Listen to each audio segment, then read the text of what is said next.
Bonsoir, merci de nous rejoindre pour cette édition spéciale sur TV Fil 78. Nous allons faire ensemble le point sur les résultats du second tour de l'élection législative dans les Yvelines. 11 députés sur 12 possibles dans le département. La République En Marche a presque réussi un grand chelem. Réaction de ces nouveaux élus à suivre. Certains ont fait leur premier pas aujourd'hui à l'Assemblée. Large victoire pour le parti présidentiel, mais aussi record d'abstention. C'est l'autre enseignement de ce scrutin et les Yvelines ne font pas d'exception. Et puis nous nous poserons à la question de l'avenir des autres formations politiques. Des républicains en socialistes, tous s'accordent sur la nécessaire clarification des idées et la reconstruction à amorcer au plus vite. Et pour débuter, voici les visages des nouveaux élus dans le sud du département. 6 nouveaux députés élus plus ou moins largement, de Didier Béchère dans la première circonscription à Florence Grandjus dans la 12e. Aucun d'entre eux n'a siégé auparavant. Une partie n'a même jamais exercé de mandat. C'était donc une grande découverte pour eux ce matin que de se retrouver à l'Assemblée nationale, comme pour Béatrice Piron, députée de la 3e circonscription. Vous la voyez sur ces images. Issue de son compte Twitter. Autre élue des Yvelines, présente ce lundi au Palais Bourbon, Aurore Berger. Elle, en revanche, est loin d'être une novice en politique. En marge de son mandat de conseillère municipale d'opposition à Magny-les-Hameaux, elle était en charge d'une partie de la campagne d'Alain Juppé pendant la primaire de la droite. Au programme de son premier déplacement, découverte des lieux ou encore remise d'une mallette spéciale avec à l'intérieur, par exemple, le règlement intérieur de l'Assemblée nationale. Une visite marquée aussi forcément par les émotions. Beaucoup d'émotions, évidemment, et je pense qu'il ne faut vraiment pas oublier pourquoi on a été élu. C'est ça qui est essentiel. C'est que ces lieux, déjà, on y est à peine locataire, on y est de passage. Et il faut bien l'avoir en tête, je pense. Et puis pour ne pas oublier pourquoi on est là et quelle mission on doit remplir en y étant. On est là pour travailler. Moi, j'ai demandé à siéger au sein de la commission culture et éducation. Et puis en faisant un vrai travail de proximité, moi, c'est ce que j'ai ressenti dans cette campagne. Ça a beaucoup manqué de démocratie locale. En tout cas, c'est ça qu'on nous a souvent dit. Donc évidemment, il va falloir être extrêmement présent sur le terrain. Et l'installation des députés va se poursuivre jusqu'à la fin de la semaine. Du côté des réactions à présent à cette élection législative, écoutez tout d'abord Aziz François Ndiaye, présent hier lors de notre soirée électorale sur TV Fil, responsable En Marche dans les Yvelines. Il se dit soulagé 1 an à peu près après le début de cette aventure politique.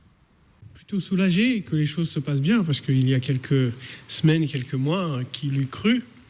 Donc soulagé que les Français nous aient fait confiance, malgré ce taux d'abstention assez élevé.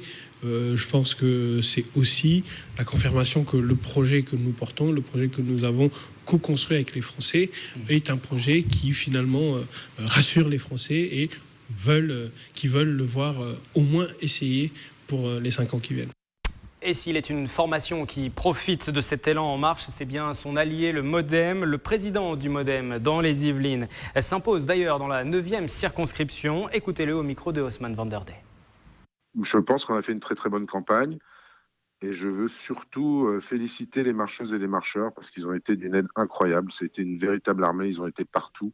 Moi aussi d'ailleurs, mais ils ont été partout aussi en soutien. Ça a été quelque chose de fantastique. Alors, sur la circonscription même, on va commencer. Moi, je vais commencer par aller voir les maires, bien évidemment. Il va falloir que j'aille discuter avec eux. Et on va commencer par mettre en place notre plateforme collaborative pour faire remonter les projets, à la fois des citoyens et des maires, pour voir comment on met tout ça en œuvre et comment je peux les aider. Les autres formations politiques jouaient aussi gros dans ce scrutin. Quel avenir pour elles? La France Insoumise et le Front National n'ont pas maintenu de candidats dans le département des Yvelines, mais ces formations siégeront bien et bien dans l'hémicycle. L'élection de M. Macron a balayé en fait tout l'échiquier politique tel qu'on le connaissait depuis 30 à 40 ans. Je crois qu'on arrive justement à l'apogée de ce que nous appelions, pour résumer tout ça, l'UMPS, parce qu'à dire vrai, ils prennent chez les Républicains, ils prennent le Parti Socialiste et hop, ils remélangent tout ça et ça s'appelle En Marche. Donc la vraie question maintenant, c'est quelle place pour les patriotes et les souverainistes. Et je pense que là, on a un vrai rôle à jouer. Et aussi un vrai rôle, comme je vous disais tout à l'heure, d'éveilleur public, mais aussi donner un écho à tout ce peuple qui s'est abstenu et donc qui est sorti du corps politique français. Je voudrais terminer sur une note positive, si vous me permettez. c'est qu'il y a d'énormes choses à reconstruire, que nous, on espère avoir posé les bases avec un mouvement hors parti, très jeune, ouvert, et puis un travail à faire de résistance contre les ordonnances Macron. Et j'encourage vraiment tout le monde, tous ceux qui m'écoutent, à rejoindre massivement les syndicats. Formation qui sort la plus décimée de cette élection, le Parti socialiste. Dans les Yvelines, l'ancien parti au pouvoir perd ses 2 sièges de député. Sandrine Gangambe, la responsable départementale du Parti socialiste, soutien de Benoît Hamon, évoque justement cette recomposition à venir. C'était aussi hier soir sur notre plateau. Nous, on est clairement dans une période là où il faut refonder la gauche. C'est d'ailleurs ce que Benoît Hamon a commencé à dire et qui va faire dès le 1er juillet. On était un certain nombre depuis 2014, il y a eu la vague qui vous a porté, vous, comme nouveau maire, mais on était un certain nombre à avoir dit, là, il s'est passé quelque chose, donc qui était aussi un premier message qui avait été envoyé suite aux 2 ans, 2 premières années du quinquennat. On n'a pas été entendu. Je pense que la politique qui a été menée n'était pas assez claire, elle n'était pas identifiée clairement par les gens comme étant ni une politique de gauche ni une politique de centre-gauche ou de droite. Résultat, un désaveu généralisé et une confusion au sein de la gauche qui explique aussi la situation que l'on connaît aujourd'hui. Donc je pense qu'aujourd'hui, maintenant, c'est à nous aussi de travailler, de reconstruire. Du côté des élus locaux, toujours, se pose aussi à présent la question du travail avec ces nouveaux députés, novices pour la plupart. Écoutez Michel Laugier, président de 50 ans en Yvelines. Je ne fais jamais de jugement de valeur avant.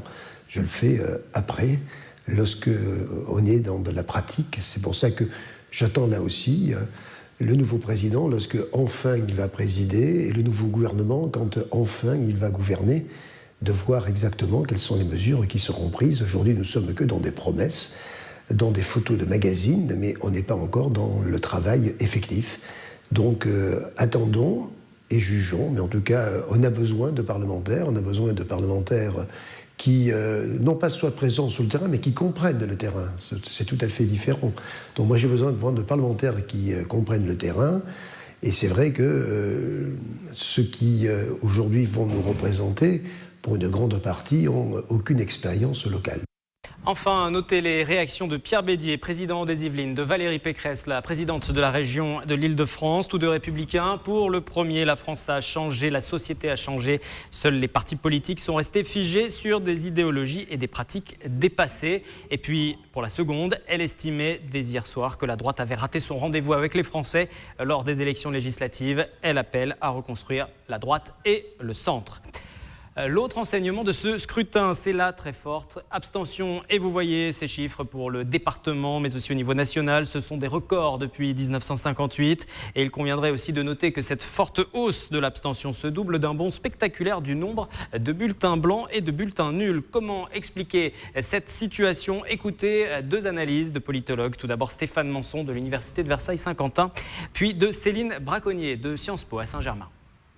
On ne pouvait pas espérer autre chose pour 2 raisons. D'abord, pour une raison très structurelle, selon laquelle la participation au second tour est en principe inférieure à celle du premier tour, de manière générale, pour tous les scrutins, et spécifiquement pour les législatives. Et puis il y a une seconde raison, une raison un peu plus conjoncturelle, au titre de laquelle il y a un phénomène, on l'a déjà dit dimanche dernier, un phénomène de lassitude. C'est aussi lié à la place qui est laissée au Parlement dans notre vie politique, qui le rend très peu visible pour le simple citoyen qui n'est pas passionné par la politique. Aujourd'hui, il y a beaucoup de citoyens qui ne savent pas trop à quoi servent les députés, et s'ils ne le savent pas, c'est d'une part parce qu'on a un problème d'éducation, et puis il y a évidemment qu'il y a un fait plus conjoncturel pour expliquer la très forte hausse de l'abstention cette année, qui est l'annonce des résultats avant même que l'élection ait lieu. Et dans les Yvelines, on notera que la plus forte abstention se trouve dans la 8e circonscription avec plus de 63% des inscrits qui ne se sont pas déplacés. Dans la 11e, également 58,31% des électeurs ont aussi boudé les urnes. La 11e qui comporte les villes de Trappes et de La Verrière. Nous allons revenir à présent dans la suite de cette édition spéciale sur les résultats dans les différentes circonscriptions. Et tout d'abord, dans la première circonscription, résultat le plus serré, le match opposé Didier Béchère à François-Xavier Bellamy. Sujet, Mickaël Elmidoro. Douche froide pour les Républicains dans la première circonscription des Yvelines. À droite depuis 1963, le bastion a cédé sous la vague de la République en marche. François-Xavier Bellamy n'a pas réussi à inverser la tendance du premier tour où il avait réalisé seulement 27,49% des suffrages, contre 42,15% pour le candidat de la République en marche Didier Bécher. Malgré une belle remontée, l'homme politique de 31 ans s'incline finalement de 827 voix. J'espérais au soir du premier tour, et j'en étais convaincu, que nous pouvions rattraper le retard pourtant important qui nous séparait de notre concurrent d'En Marche. C'était possible et on l'a prouvé. On a reçu 7000 voix de plus dans l'entre-deux tours, mais on s'arrête sur le seuil de cette victoire. Ce que je crois profondément, c'est que nous vivons un phénomène national sur lequel finalement on avait bien peu de prise. Il suffit de constater les autres scores des Yvelines et de voir que on fait l'un des meilleurs scores de toutes les Yvelines aujourd'hui, et c'est vraiment une fierté. La défaite de François-Xavier Bellamy est également un coup dur pour le député DVD sortant François de Mazières. Mais le maire de Versailles, qui avait remporté la circonscription en 2012 avec 56% des voix, est prêt à travailler et à conseiller le nouveau député. Je lui ai proposé tout à l'heure qu'on se voit rapidement pour lui dire les dossiers qui me semblent importants de suivre en tant que parlementaire. C'est évident, et il n'y a aucune raison, à partir du moment où les électeurs ont décidé qu'il était le député de la première circonscription des Yvelines, qu'on ne travaille pas avec lui et qu'on travaille de façon la plus positive pour cette belle circonscription. Après l'annonce officielle, dans sa permanence de campagne Place Charot à Versailles, Didier Bécher analyse avec ses soutiens les scores dans les différentes communes. Dans le détail, le candidat l'emporte de 27 points à Montigny-le-Bretonneux et de 41 points à Guyancourt. À Versailles, c'est François-Xavier Bellamy qui l'emporte. Il totalise plus de 60,29% des suffrages. Je ne pensais pas honnêtement que Versailles remonterait autant par rapport à la semaine dernière, mais d'un autre côté, la semaine dernière, c'était vraiment une surprise d'être au coude à coude sur Versailles. Donc je pense qu'il y avait beaucoup de gens qui n'avaient pas voté la semaine dernière. Donc très bien pour mon concurrent d'avoir remonté pour lui à Versailles. Comme ça partage un peu la peine avec lui. Après avoir savouré sa victoire dans sa permanence, Didier Bécher se remettra en marche dès ce mercredi pour ses premiers pas à l'Assemblée nationale. Et pour poursuivre cette édition spéciale, résultat du second tour de l'élection législative dans le département des Yvelines, Camille Lambert, bonsoir. Bonsoir. Et Nicolas Kelovitz. Nous allons revenir sur vos circonscriptions dans un instant, et avec Mélanie Poquet également. Bonsoir à vous. Bonsoir. On part pour la deuxième avec vous.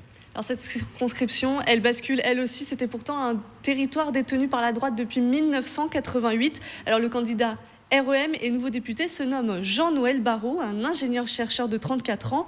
Il est membre du comité exécutif du MoDem, le parti de François Bayrou, et son mandat en cours, conseiller départemental de Haute-Loire. Alors, son nom n'est peut-être pas inconnu pour certains d'entre vous, puisque Jean-Noël Barrot est le fils de Jacques Barrot, ancien ministre de Jacques Chirac et de Valéry Giscard d'Estaing.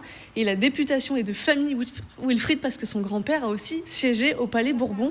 Alors, hier soir, on l'a vu, il a confirmé son score du premier tour, puisqu'il a été élu avec plus de 58% des voix. Il devait intégrer à la rentrée le campus HEC de Jouy-en-Josas comme professeur. Sa rentrée des classes est donc retardée de 5 ans, et il me confiait hier soir vouloir être un député de terrain avec une permanence mobile sur le territoire de sa circonscription. Il devrait faire ses premiers pas au Palais Bourbon dans les jours à venir, et il a déjà des idées sur sa participation au sein de l'Assemblée nationale. Ma formation et mon métier me prédisposent à œuvrer pour l'évaluation des politiques publiques, qui est un axe fort du programme que nous avons défendu. Donc j'espère pouvoir le faire dans les commissions auxquelles je pourrai participer, peut-être la commission des finances ou celle des affaires économiques, dans lesquelles je pourrai apporter mon expérience et mes compétences. Et face à lui, Pascal Thévenot, député sortant, député de courte durée, à peu près un an, il perd son siège. Oui, le maire de Vélizy-Villacoublay a été député 15 mois seulement. Il avait remporté les élections législatives partielles de mars 2016 après la démission de Valérie Pécresse, alors élue à la présidence de la région Île-de-France. Il dit lui-même que c'était un petit CDD passionnant, mais c'est bien sûr une grande déception pour le candidat Les Républicains. L'ambiance était plutôt pesante à l'hôtel de ville, surtout au moment de l'annonce des résultats. C'est une grosse déception, mais pas pour moi. Moi, c'est pas bien grave, mais je pense que c'est un beau challenge qui a été perdu, une dynamique qui a été perdue pour nos villes. Mais voilà, sur les Yvelines, on va se débrouiller autrement. Et puis j'ai toujours la région qui porte nos projets au niveau transport et économie, et je pense que ça reste important. On n'était déjà pas beaucoup de chefs d'entreprise sur les bancs de l'Assemblée nationale. Là, on parle de société civile. C'est beaucoup de fonctionnaires, c'est beaucoup de profs. Et là, je vais être remplacé par un prof. Bon, écoutez, il nous apprendra ce qu'il faut faire pour créer de la valeur et monter les entreprises. Défaite amère, on l'a entendu, pour Pascal Thévenot, désavoué aussi dans sa propre commune de Vélizy. Parce qu'à Vélizy non plus, Pascal Thévenot n'arrive pas en tête. C'est Jean-Noël Barrot qui remporte le suffrage avec 56% des voix. Mais ce qui marque surtout sur Vélizy-Villacoublay et sur toute la circonscription, c'est l'abstention. La deuxième circonscription est elle aussi touchée. Si au premier tour, 41% des électeurs ne s'étaient pas déplacés, pour le deuxième tour, le chiffre de l'abstention est de 50%. Pourtant, les deux candidats ont battu le pavé dans cette semaine d'entre-deux tours pour aller à la rencontre de ces abstentionnistes, multipliant tractages et réunions publiques. Alors si Pascal Thévenot a quand même réduit son retard sur Jean-Noël Barrot, ça ne lui a pas suffi pour conserver son siège de député. La deuxième circonscription, Wilfried, est elle aussi en marche. Et un autre symbole de cette nette victoire de la République En Marche dans les Yvelines, c'est une autre défaite des Républicains dans la troisième circonscription. Nicolas, le maire du Chesnay, un autre élu, un maire du Chesnay, cette fois-ci Philippe Briot, qui est battu, cette fois-ci par une novice en politique, Béatrice Piron. Oui, c'est l'un des nouveaux visages de l'Assemblée nationale, Béatrice Piron, 52 ans, responsable jusqu'à présent d'une agence de services de maintien à domicile et qui est donc élue dès sa première campagne électorale. Elle totalise sur la troisième circonscription près de 59% des voix exprimées. La victoire est donc nette et sans bavure pour la candidate de la République En Marche. Victoire d'autant plus surprenante que ce territoire, cette troisième circonscription, est très ancrée à droite. Oui, et pour preuve de l'ampleur du mouvement, comme lors du premier tour, même si l'écart s'est resserré entre les deux candidats, Béatrice Piron rafle une nouvelle fois la ville du Chesnay, là où Philippe Briot est élu maire depuis 1989. Le symbole est forcément important. Au total, la nouvelle députée arrive en tête dans 12 des 13 communes de la circonscription. Seule la ville de Rocancourt lui résiste entre guillemets puisque ça se joue entre deux à une seule voix seulement. Alors comment expliquer de tels résultats? Écoutez la réponse de la principale intéressée, réaction recueillie hier soir. C'est basé sur quelques principes. Je pense qu'il faut être à l'écoute des gens. Je crois qu'ils ont besoin qu'on les écoute et je crois qu'ils avaient aussi besoin de renouveau. Donc je crois que j'incarne le renouveau. Et le fait d'avoir été auprès d'eux depuis plusieurs mois, d'avoir organisé des réunions régulières, a vraiment transformé la vision qu'ils avaient donc de comment on peut faire de la politique et c'est ce qui les a motivés à me suivre.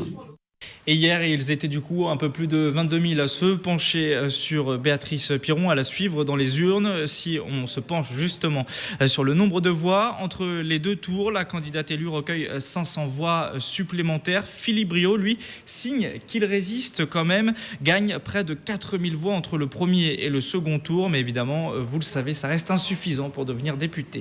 Et quel avenir donc pour Philippe Briot, maire du Chesnay? Alors il l'a annoncé hier soir sur TV Fil 78 en direct. Après ce 6e échec à la députation, Philippe Briot ne se représentera plus aux élections législatives et il a analysé déjà les premières raisons de sa nouvelle défaite. C'était aussi hier en direct. Écoutez. La problématique de ces élections, ça a été de bénéficier, je dis bien bénéficier entre guillemets, d'une investiture qui ne nous a pas forcément servi, voire plutôt desservi. Et puis de l'autre côté, je dirais un mouvement qui a bénéficié et du ras-le-bol des autres partis, et de l'autre côté, d'un président de la République qui pour l'instant a fait un sans faute, puisque depuis maintenant 15 jours, ses actions à l'international et dans notre pays ont été quelque part le meilleur vecteur de campagne que pouvait avoir la législative actuellement. Quelques informations encore concernant les deux communes de l'agglomération de Saint-Quentin en Yvelines, Villepreux et les Clés-sous-Bois. Béatrice Piron y arrive largement en tête avec à chaque fois plus de 65% des suffrages. À noter quand même que l'abstention a dépassé les 58% aux Clés-sous-Bois. C'est le taux le plus élevé de cette circonscription, Wilfried. Et on passe de la 3e à la 10e circonscription. Aurore Berger y a été élue députée. Nous en parlions au début de cette édition spéciale en obtenant 64% des suffrages lors de ce second tour. Elle devance très largement Jean-Frédéric Poisson, le député sortant. Récit de cette soirée électorale. C'est avec Nicolas Dandry.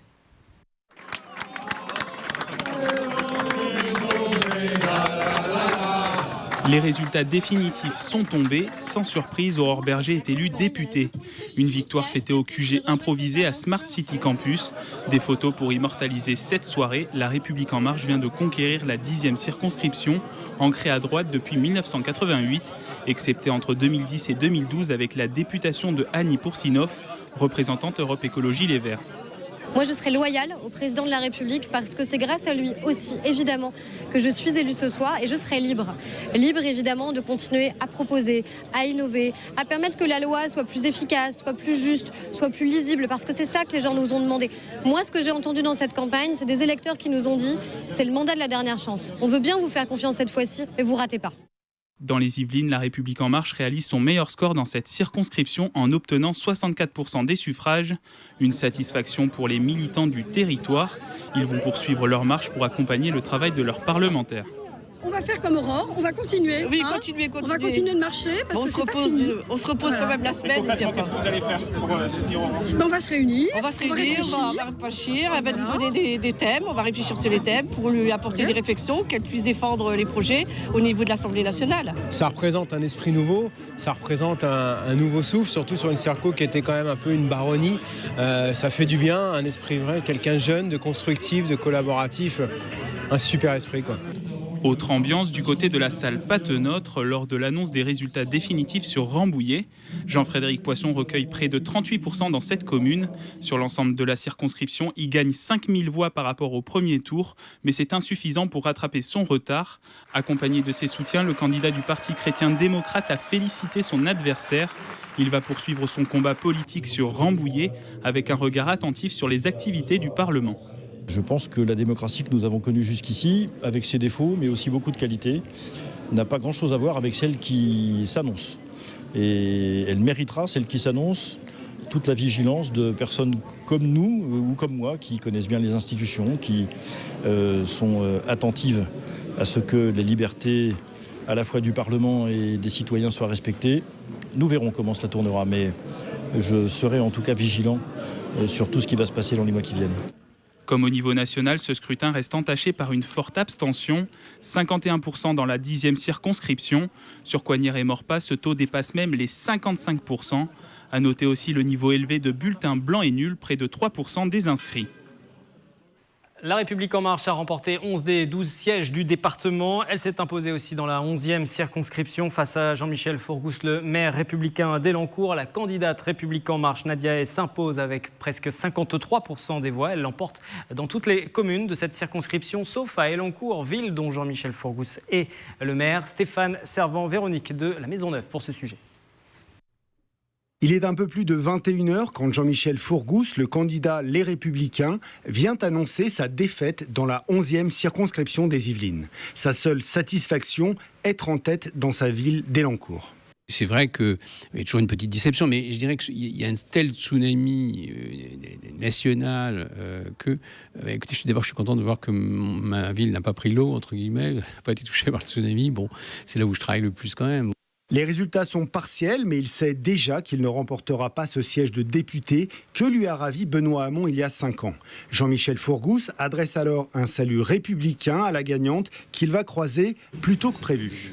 Nadia Hay rejoint en effet la mairie d'Elancourt après s'être saluée et avoir transmis quelques conseils. C'est l'occasion aussi pour les deux adversaires de quelques mises au point après des échanges tendus pendant la campagne. Le déclaratif, c'est bien, mais le mieux, c'est les résultats. Donc dites-vous bien que les gens attendent bien sûr des résultats rapides. Bah, vous l'aurez, il y a 6 millions et demi de chômeurs, 10 millions de pauvres. Oui, nous savons. Un déficit. Une gagnante nouvelle en politique qui, après une campagne de terrain, a relayé le message du président de la République, voit ses efforts récompensés. Elle est élue avec 52,96% des voix contre 47,04% pour Jean-Michel Fourgousse. Un deuxième tour marqué par un record d'abstention, 58,3% en forte augmentation par rapport au premier tour. Je suis effectivement extrêmement satisfaite du résultat après ces longues semaines de travail, ces longues semaines où je suis allée à la rencontre de nos concitoyens. Et c'est aussi une grande fierté aujourd'hui pour moi d'en arriver là. Effectivement, il y a quelques mois, j'étais cadre dans une banque. Aujourd'hui, je suis députée à l'Assemblée nationale auprès du président Emmanuel Macron. Donc pour moi, c'est d'autant plus une immense fierté de porter un projet comme celui-là, qui est celui de la République En Marche. À seulement 37 ans, cette femme active, cadre à Paris et originaire de Trappes, devient la 11e députée En Marche des Yvelines. Ses priorités d'élu, la moralisation de la vie politique et la réforme du Code du travail, qu'Emmanuel Macron compte mettre en œuvre dès cet été. Elle va mettre en place une permanence dans sa circonscription et a lancé une plateforme collaborative pour donner de la parole aux habitants de la 11e circonscription. Après une soirée où elle retrouve sa famille, ses amis, ses soutiens et les marcheurs, elle salue tous ceux qui l'ont accompagnée durant cette campagne. Vous avez pris de votre temps personnel, de votre temps professionnel, de votre temps familial. Parfois, effectivement, c'est un peu compliqué, je le sais. Mais vous l'avez fait et je vous remercierai jamais assez pour ce que vous avez fait.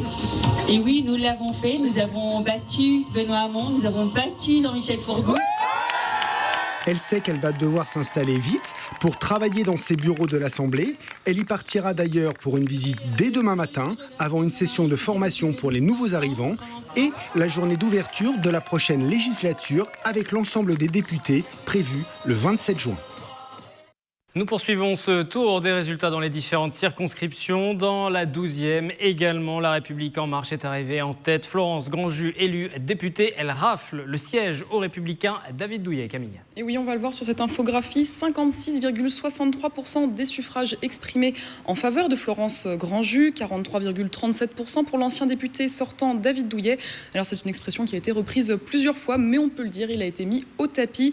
L'ex-judoka est battu dans cette circonscription, traditionnellement ancré à droite. Il avait pourtant reçu le soutien de nombreux élus locaux, notamment le maire de Poissy, Carl Olive. Mais cela n'a pas suffi visiblement à arrêter la vague du parti d'Emmanuel Macron. Florence Grandjus, députée, comme beaucoup de candidats de La République En Marche, elle aussi se revendique de la société civile. Alors pour la présenter un petit peu, elle a 55 ans, elle est chargée de mission à la direction générale de Pôle emploi. Elle n'avait pas de mandat jusqu'à présent, c'était sa première élection. Elle a été directrice de la NPE de Plaisir et donc, vous l'aurez compris, le domaine qu'elle maîtrise le plus, c'est bien celui de l'emploi. Des premiers pas en politique motivés par le discours d'Emmanuel Macron, un discours qui voulait rassembler et c'est justement ce qui est ressorti lors des remerciements de Florence Grandjus après l'annonce des résultats à Poissy. On l'écoute.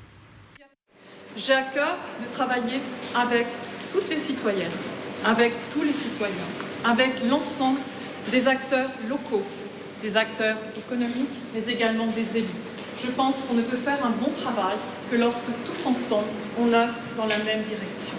Lorsque je vois le taux d'abstention dans notre pays aujourd'hui, aux élections législatives, comme toute citoyenne et comme tout citoyen, je m'interroge.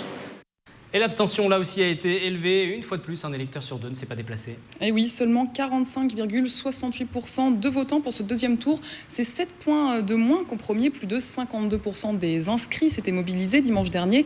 Et Florence Grandjus souhaite retrouver la confiance des électeurs. On a essayé de mobiliser au maximum les électrices et les électeurs pour le deuxième tour, mais le taux d'abstention également était très fort et nous le regrettons et nous aurons à cœur de ramener les Françaises et les Français vers, je dirais, les urnes et j'espère qu'ils auront davantage confiance dans les nouveaux visages, dans les pratiques qui seront renouvelées et qu'ils retourneront vers les urnes. Je pense que c'est vraiment un chantier sur lequel on doit vraiment s'attaquer.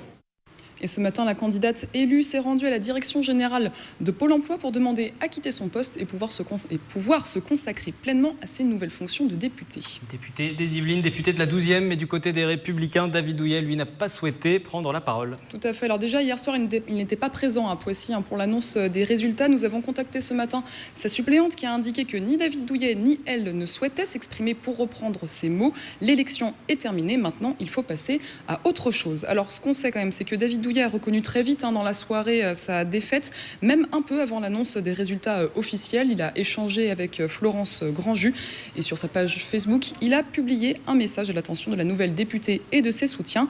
J'ai appelé Florence Grandjus pour lui adresser mes chaleureuses félicitations suite à son élection comme députée de la 12e circonscription des Yvelines. Je lui souhaite beaucoup de réussite dans ce mandat exigeant car seule la réussite de notre pays doit compter désormais. Merci Camille pour ce point dans la 12e circonscription. Merci Nicolas également et merci à Mélanie et aux différents journalistes de la rédaction qui ont travaillé pour cette édition spéciale. On revoit les visages des députés, de vos nouveaux députés dans le sud des Yvelines. 6 nouveaux visages, 6 nouvelles personnes qui font leur entrée au sein de l'Assemblée. Nous les suivrons tout au long de ces 5 ans, bien évidemment. Le journal lui revient demain à partir de 18h. À très bientôt.